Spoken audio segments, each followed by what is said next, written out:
Well, joining us to discuss is Homeland Security Secretary Markwayne Mullin. Secretary, it is very good to see you tonight. Thanks for joining us.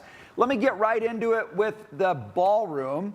It seems patently obvious to me why you'd want to put money into security for that ballroom. Democrats clearly oppose it. I think that's mostly Trump derangement syndrome. But you're the guy, of anybody, who could make the case for why that money's needed. So can you make it for us here? Yeah, absolutely. First of all, the Democrats are out there saying, I thought this was all going to be paid through private funds. Well, the ballroom construction is being paid for by private funds. The problem is the Secret Service is responsible for not just the ballroom, but the entire White House complex.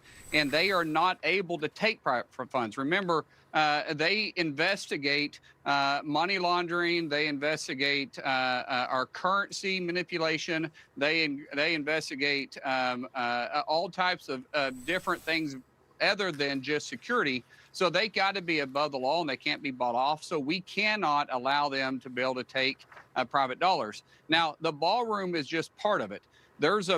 We have major threats when it comes to drone attacks. It have major concerns when it starts coming to different chemicals that can be used, small arms that can be used.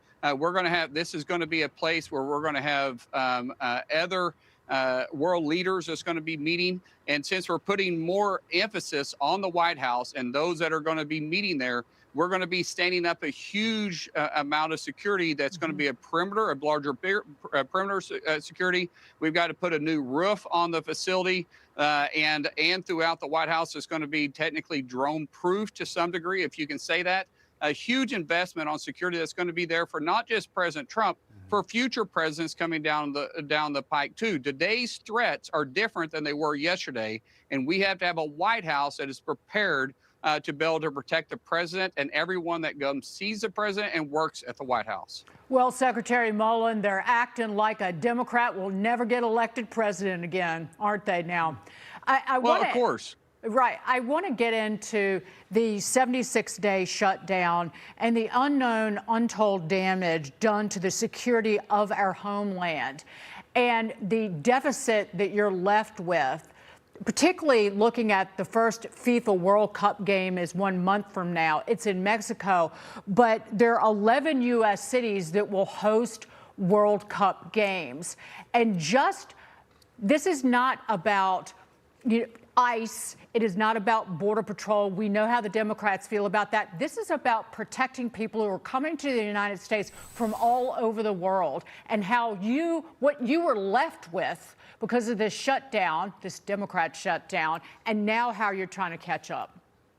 Well, Dagan, 76 days of being shut down. We're 30 days out from the first match being played in the United States, which is going to be in L.A. June 12th. We had MOUs, memorandums of understanding with law enforcement, local law enforcement all around these complexes. 11 cities are going to host 78 Super Bowls in 38 days. We're going to have 5 to 7 million visitors. It's going to be watched by 1.7 billion people around the world. It's going to be the largest sporting event the United States has ever hosted.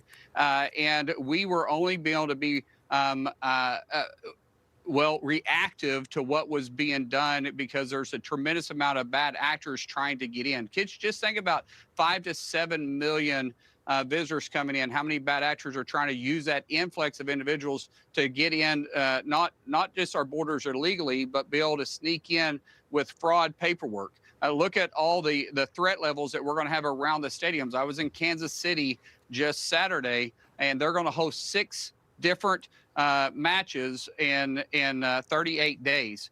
The law enforcement there hadn't been reimbursed for the work they had been working, trying to keep the perimeter secured, put in the hardened defenses, and since February. When you start talking about cybersecurity, we lost 1,100 people in our office and CISA. You can't have a facility like this without secured comms. Plus, you got to have communications for the facility. Plus, you got to be able to prevent the hacking going on during the game because that takes place constantly. And we weren't able to be proactive like we need to be and put in the hard work. So now we're playing catch up. And every Democrat member knows this because they had been briefed on this. We explained to them. In fact, my very first meeting I had after I was sworn in, I went to the Senate in a classified setting and briefed Democrats on the vulnerabilities that this shutdown is causing us. And what happened? We went another 28 days before we were funded. Just really quickly, Secretary, it sounds like morale could be a huge issue for the folks working for you at DHS. Are you guys going to be able to get the job done? I mean, are you put in this position too late to be as effective as you need to be for all these Super Bowls, as you say, coming up? Well, I don't believe in failure. And yes, morale was a huge issue. No question about it. I'll tell you, once the funding went through for 20 of my 22 components, there was literally cheering and high-fiving going on in the halls here at St. Elizabeth. People were very excited about it, but that still didn't prevent people from doing their job. Remember, when I inherited the Department of Homeland Security, they had been shut down for roughly 40 days at that time, and everybody was still showing up at work. Even through 76 days, people were still showing up, delivering the mission because they believed in the mission of protecting the homeland. So they love their work. I love being the Secretary of Department of Homeland Security, and we can deliver, but we are more vulnerable because our adversaries wasn't shut down. In 76 days, while we were fighting with one hand tied behind our back, they were all forces moving towards us. Now we have both our hands free. We're fighting with our hands, we're fighting with our feet, and we're fighting with our brain to make sure that we can protect the FIFA events that are moving forward, but also everyday events that we're dealing with. The problem is that we are shorthanded because we lost 8.6% of our workforce during the 76-day shutdown. And that kind of highlights the importance of honoring National Police Week this week, yes. Secretary. That's right. I have the privilege of having the largest police force with 80,000 officers underneath me. We honor them every single day here at St. Elizabeth at the Department of Homeland's headquarters. The truth is, we should be honoring these individuals every single day. I've said this multiple times.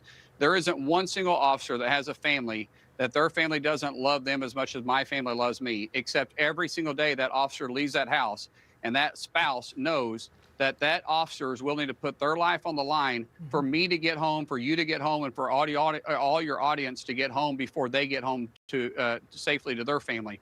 That alone will tell you the dedication that all the men and women at the Department of Homeland Security has for keeping the homeland safe. And I'm just honored enough to be able to be the secretary right now. And I tell you, Dagan, I haven't quit smiling because I think I have the most patriotic workforce, period, inside the United States. And we stand up for those patriots. You too, Mr. Secretary, Markwayne Mullin. It was great to see you, sir. We're lucky to have you in that job, Secretary of the Department of Homeland Security, Markwayne Mullin.